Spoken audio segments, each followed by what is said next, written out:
La Hongrie, vous le savez, a succédé à la Belgique à la présidence du Conseil de l'Union européenne. Et la première visite officielle du président hongrois dans ce contexte-là, eh bien, elle s'est déroulée à Kiev pour une rencontre avec le président ukrainien. Et pour tout dire, ça a de quoi surprendre, évidemment, parce que, en termes simples, on peut clairement dire que Viktor Orban, c'est pas le plus grand fan de Volodymyr Zelensky. Au contraire, ce serait même plutôt un proche de Moscou. Les discussions aujourd'hui ont eu lieu, cela dit, entre les deux hommes. Elles ont porté sur un cessez-le-feu.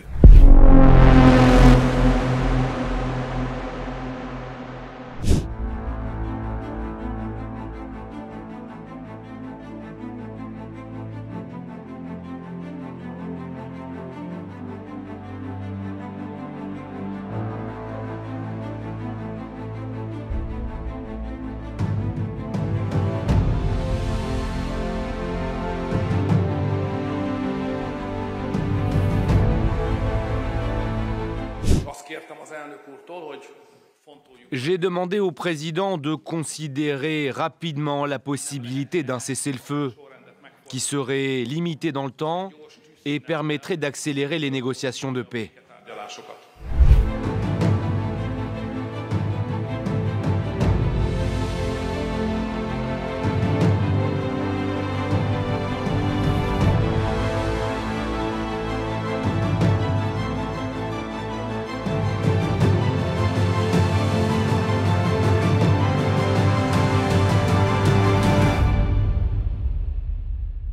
Il est très important pour nous tous en Europe que le soutien de l'Union européenne à l'Ukraine reste à un niveau suffisant, y compris notre défense contre la terreur russe.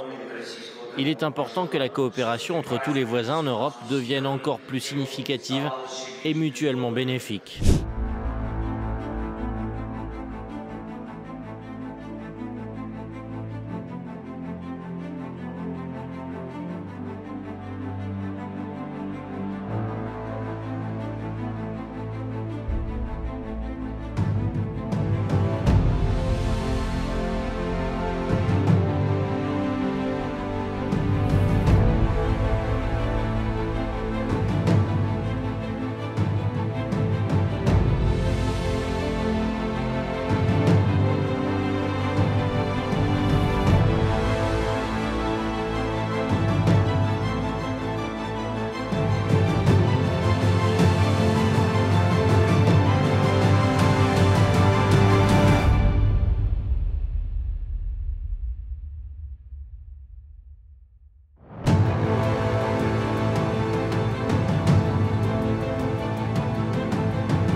Recognizes that Prime Minister Orban has traveled to Kyiv. We think that is a positive sign of progress, and we look forward to learning more about the discussions as they unfold.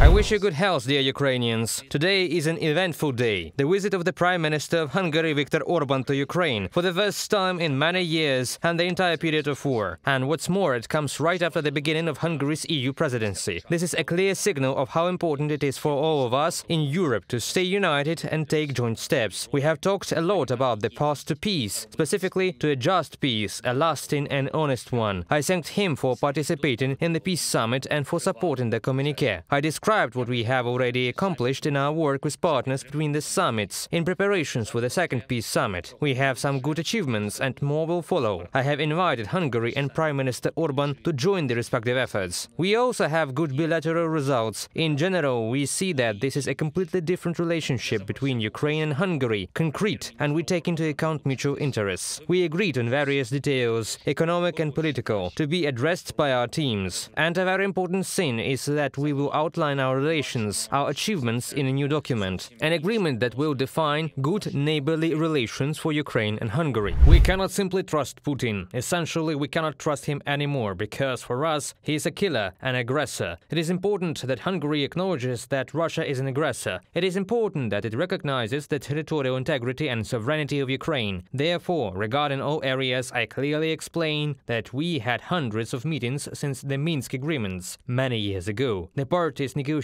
between Ukraine and Russia constantly disrupted everything and killed our people. Therefore, only if this happens on an internationally understandable platform, in the presence of leading countries that trust each other, can we move forward. They may have different opinions, different views on the stages of ending this war, but we all must be on the same side. We must trust each other, and this is very important. The Peace Summit, by the way, showed that we can follow this path. More than 100 countries gathered, and today we are talking about energy and nuclear security. A clear plan will be developed in these areas. There too, a very clear plan is needed. We must understand that Russia will not use this to simply accumulate equipment on our territory, which they have occupied, because we will not stop them with strikes. They can just concentrate a strong force and then accuse us, as it has already happened, that we violate these agreements and start another invasion. This is very difficult for us. It means great losses for us. If the invasion is like it was at the beginning of 2022, when they invaded and reached the capital, at that time a large amount of equipment was accumulated on the territory of Belarus, and Belarus constantly told us that it was just training, no occupation. It was just training, military exercises. This is very important. I do not want trouble for my state. We are already forced to give an advantage to Russia. Today it is simply impossible. We need to be smart, and again, it is important who will be responsible for this, apart from Ukrainians with their lives. Which country? It is very simple to agree on everything, but very difficult to maintain it. It will be very difficult to find those who should be responsible, and the state bodies and someone. But we will see more calls for a ceasefire, especially when world politicians in the USA become more right-wing. You said that this war depends on the US aid. First of all, this is an important element of any plan to end the war against the USSR. This is not the end of the war. We've been here before, and it is just a frozen conflict. Frozen for the aggressor because it is frozen on your territory.